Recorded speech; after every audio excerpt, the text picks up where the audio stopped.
ಅವ್ರಿಗೂ ಗೊತ್ತದ. ಅದಕ್ಕೆ ಈಗ ಯತ್ನಾಳದಿಂದ ಲಾಭ ಆಗ್ತದೆ ಅಂತ ಅವರು ಶಾರ್ ಅವರಿಗೆ ಮೋದಿಯವ್ರಿಗೆ ಅನಿಸ್ಲಿಕ್ಕತ್ತದ ರೀ.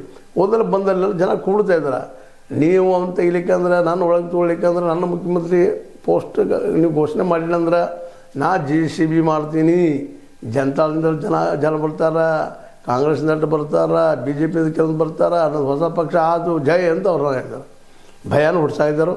ಇದು BJP ಅವ್ರು ಬಿಡಲಿಕ್ಕೂ ಆಗ್ತಾಯಿಲ್ಲ, ಒಳಗೆ ತೊಗೊಳ್ಲಿಕ್ಕೂ ಆಗ್ತಾಯಿಲ್ಲ. ಒಳಗೆ ತೊಗೊಂಡ್ರೆ 200% ಸೆಟ್ ಆಗ್ತಾರೆ, ಹೊರಗೆ ಬಿಟ್ಟರೆ ಹಾಗೆ ಬೆಳಗೋದು ಹೋಗ್ತೀವಿ, ಪಕ್ಷ ಡ್ಯಾಮೇಜ್ ಮಾಡ್ತಾರೆ. ಹಿಂದುತ್ವ ತೊಗೊಳ್ತಾನೆ. ನಮ್ಮ ಒಂದು ಪೇಟೆಂಟ್ ಅದು, ಹಿಂದೂ ಅಂದರೆ ಯಾರಪ್ಪ BJP, ಆ ಪೇಟೆಂಟ್ ಹಾಳು ಮಾಡ್ತಾನೆ. ಹೀಗಾಗಿ ಅವ್ರದಿಂದವ್ರಿಗೆ ನಿಧಾನಕ್ಕೆ ಈ ನಮ್ಮ ಬಸವನಗೌಡರನ್ನ ಒಳಗೆ ತೊಗೊಳ್ಳೋದು, ನಿಮ್ಮನ್ನು ಹೊರಗೆ ಹಾಕೋದು ಅನ್ನೋಂಥ ವಿಚಾರ ಮಾಡ್ತಾ ಇದ್ದಾರೆ. ನೀವೆಲ್ಲ ಹೇಳಿದ್ರಿ ಸಿದ್ದರಾಮಯ್ಯ ಅವರಿಗೆ ಔಟ್ ಗೋಯಿಂಗ್ ಚೀಫ್ ಮಿನಿಸ್ಟರ್ ಅಂತೇಳಿ, ಈಗ ನೀವು ಔಟ್ ಗೋಯಿಂಗ್ ಆಗ್ತಾಯಿದ್ದೀರಲ್ಲ, ಇದಕ್ಕೆ ಏನು ಉತ್ತರ ಅಂತೇಳಿ. ಅದಕ್ಕೆ ಈ ಎಲ್ಲ ದಿಶೆಯಲ್ಲಿ ಇವತ್ತು ಕಂಟಕ ನಮ್ಮ ವಿಜೇಂದ್ರ ಅವರಿಗೆ ಅದ. ವಿಜೇಂದ್ರ ಅವರು ಈ ಕಂಟಕದಿಂದ ಹೊರಗೆ ಬರ್ತಾರ ಅನ್ನೋದು ಇದು ದೊಡ್ಡ ಪ್ರಶ್ನೆ.